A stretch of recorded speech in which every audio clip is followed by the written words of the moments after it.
Bismillah ar-Rahman ar-Rahim. The question that we are going to discuss today vis-a-vis Islamic customs and etiquette is that does Islam prohibit sculpture and pictures and portrait making? Now, since there is a general consensus found amongst Muslim scholars and various people, they think that Islam has prohibited sculpture, it has prohibited image and portrait making, so therefore it is essential to see what the sources say about this prohibition. Now, first of all, it needs to be understood that whenever we see that there is something being prohibited, we have to find out whether the Quran has prohibited that thing or not. And if we do so, we'll find that there is no mention of prohibition of any sort of sculpture or any sort of portrait or image making in the Quran. On the contrary, the Quran praises the image making and portrait making and sculpture making efforts of the Prophet Solomon in his own times when he was building his temple, and it in fact is full of praise for this act of Solomon. Now, if this was something which was prohibited or something which was morally unjustified or morally wrong, the Quran would never have praised this act of Prophet Solomon. And we know that the way it mentions this practice of Prophet Solomon, the word tamasil is mentioned in the Quran. And we know the word tamasil, of course, can be applied both to pictures and to sculpture.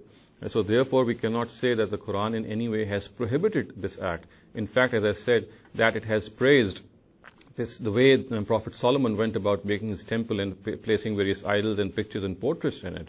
So therefore, it is very easy to conclude that the Quran has no such mention in it. Now, the other thing is that it is important to realize that this prohibition is mentioned only in certain narratives of the Prophet.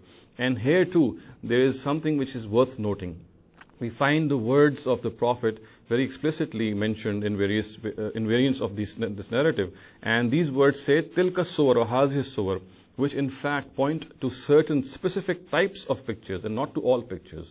So therefore, the question which can firstly be addressed is that even if the narratives are taken into consideration, there is no absolute prohibition of image and portrait making. And if these words, tilka suwar, which means these types of pictures or those types of pictures, if they are analyzed, we find that this type of prohibition is also specific to certain types of pictures. Now, if we study the Arabic history of those times, we'll find that people in Arabia used to worship various idols and various pictures and portraits, and they would, in fact, they regard them to be alive, and they would supplicate before them, they would invoke them, and of course, they would present their desires to be fulfilled before them. And this is how everyone would generally, who were polytheists in Arabia, would go about worshipping.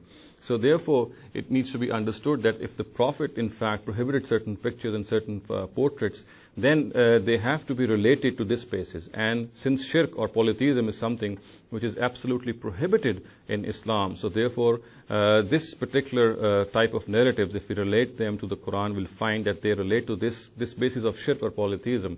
In other words, what the Prophet actually prohibited, if these words of tilka suwar and hazihi suwar are also kept in consideration, are those portraits and those pictures and those forms of sculptures which were actually worshipped in the times of Arabia. And of course, today also by analogy, if there are some sculptures or some pictures which can rouse the sentiments of worship in some people, then of course by analogy they can be prohibited. But then we have to realize that this prohibition does not relate to, in any form, to our own pictures, for example, to the pictures or portraits of our relatives, of our friends, of our parents at all. This has no bearing on these types of pictures. As I said, the pictures which were being worshipped in the times of the Prophet and the idols which were worshipped in the times of the Prophet, they were particularly prohibited.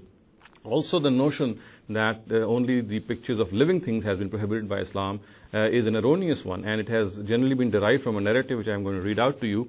The narrative is from Abdullah ibn Umar and is recorded in Bukhari, and the words are, إِنَّ الَّذِينَ يَصْنَعُونَ هَذِهِ الصُّوَرِ يُعَذَّبُونَ يَوْمَ الْقِيَامَةِ يُقَالُ لَهُمْ أَحْيُوا مَا خَلَقْتُمْ. So the creators of such pictures will be punished on the Day of Judgment, and it will be said to them, inject life in what you have created. So it is on the basis of this narrative that it is construed that the images of living beings must not be made, otherwise people would be punished on the Day of Judgment. Now, as I said, this narrative has to be again understood in the light of the prevailing circumstances of Arabia in those times. We know, as I said earlier on, that the people in Arabia who were polytheists, they worshipped various deities and various idols, and when they worshipped them, they thought that they were alive. They thought that they were alive, and they would present their desires and their wishes to be fulfilled to these alive deities, which were in the form of idols and pictures. Now, it is these people who would make such idols this particular narrative is pointing out, that these are the people who would be punished on the day of judgment, and they would be told that they have to inject life in these things, which of course they were dead, and since they thought they were alive, so therefore it's like adding insult to injury and asking them to inject life in these things if they think that they are really alive. So it's like a form of humiliation. This sentence has nothing to do with the fact that the picture or portrait making of living beings is prohibited. All this narrative says is that since the people who made such pictures in the times of Arabia thought that these were alive, so on the day of judgment, only to add insult to their injury, they would be asked as a means of humiliation, as a form of humiliation, to inject life in them. And this particular narrative has nothing to do with the conclusion which has been drawn to it. So in a nutshell, we can say that only those pictures and portraits were prohibited in the time of the Prophet, and which the Prophet himself, of course, did so, which roused the sentiments of worship, which roused the sentiments of worshipping certain things and certain deities.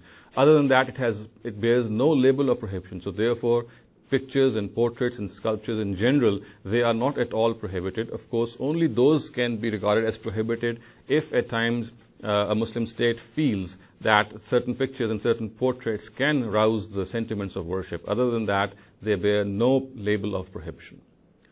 أقول قولي هذا واستغفر الله لي ولكم ولسائر المسلمين والمسلمات.